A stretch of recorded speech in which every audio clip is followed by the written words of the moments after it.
problem player spawns secret smack talk group chat and makes players consider quitting. TLDR, nice person but problematic player makes others at the table uncomfortable.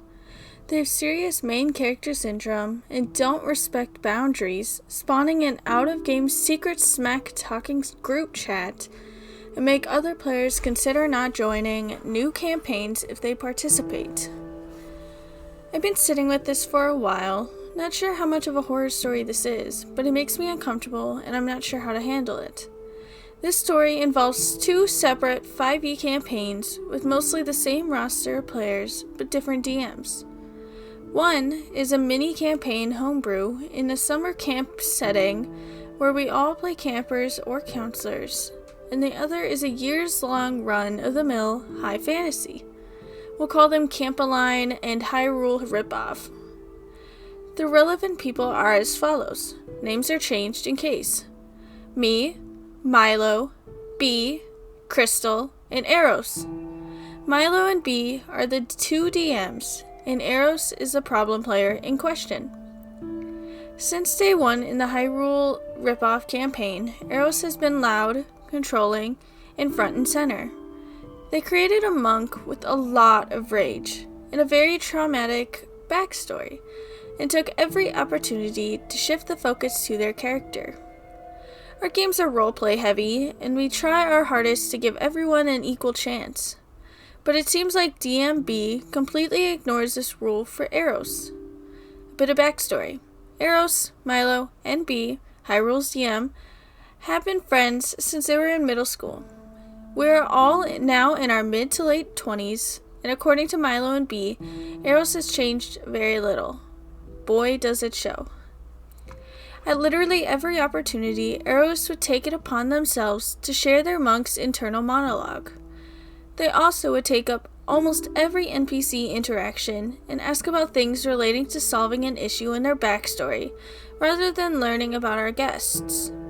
Don't get me wrong, in real life I love Eros. They are a very fun and nice person, but in game they are the worst. Nobody really gets a chance to roleplay unless it's tied to what their monk wants. And God forbid we try to strategize before fights or in high-stakes situations. The monk will just ignore us and attack and kill everything before we can get information or resolve things. It even caused our fighter Crystal to die at one point. It is truly exhausting to play with someone like this, and while I'm still enjoying the game and my bard character, it's soured by how Eros plays.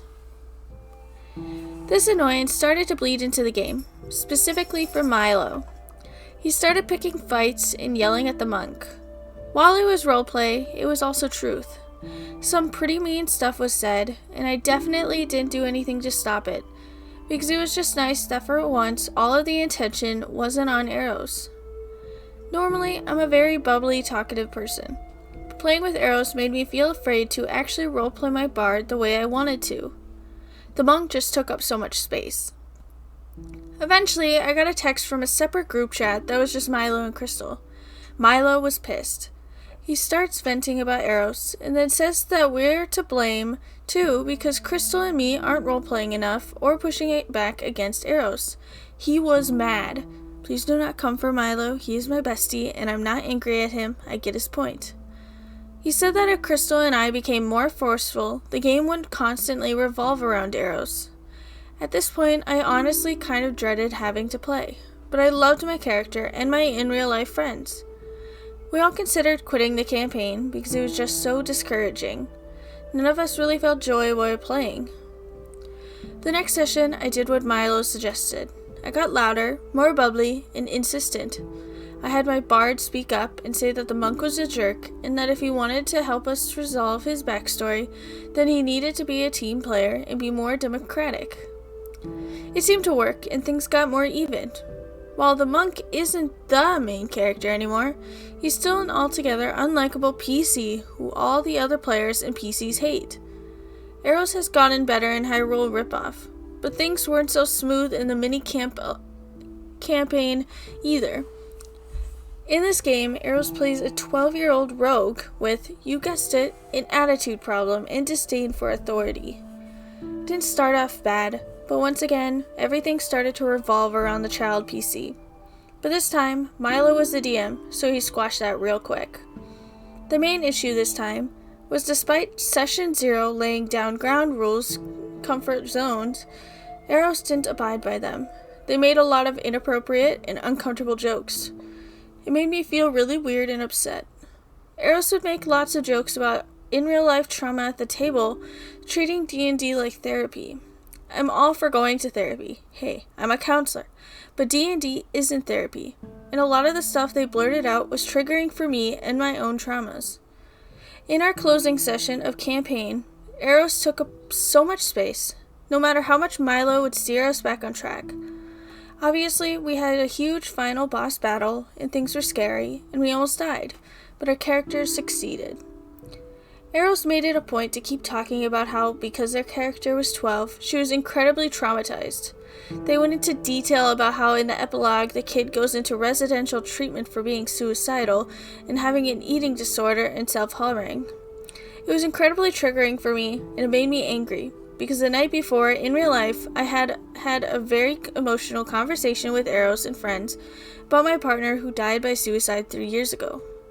It was so upsetting for me to have to sit there and listen to them go on and on about this fake child's mental health. Milo didn't really know what to do. I think we were all in shock.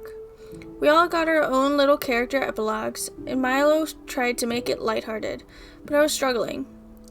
After the campaign ended, Milo and I had a separate conversation where I expressed how I felt, and he agreed it was messed up. He suggested I talk to Eros, but I really don't know what to say. I don't want to mess up our real-life friendship. I really enjoy them as a person, but I hate playing D&D with them. I don't want to leave my games because I like everyone else and I love D&D. It's a messy, unresolved situation, and Hyrule Riproff is now on a 6-month hiatus due to multiple reasons.